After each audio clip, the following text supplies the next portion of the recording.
Video. Doing a video on a front hub on a 2004 Jeep Liberty, and you'll need a E16 bit to get that out, at least on a 3/8 drive. That's how they look right there. It's actually a 6-point socket, what it is. Type of 6-point socket, but it's called an E16. That's it right there.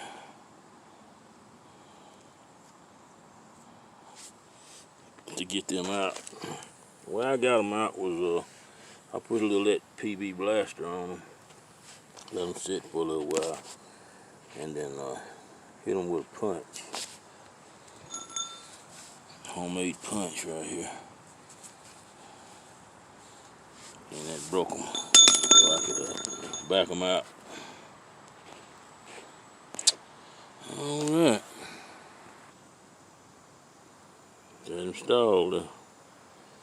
All right, we're gonna get him back on the truck just a second here.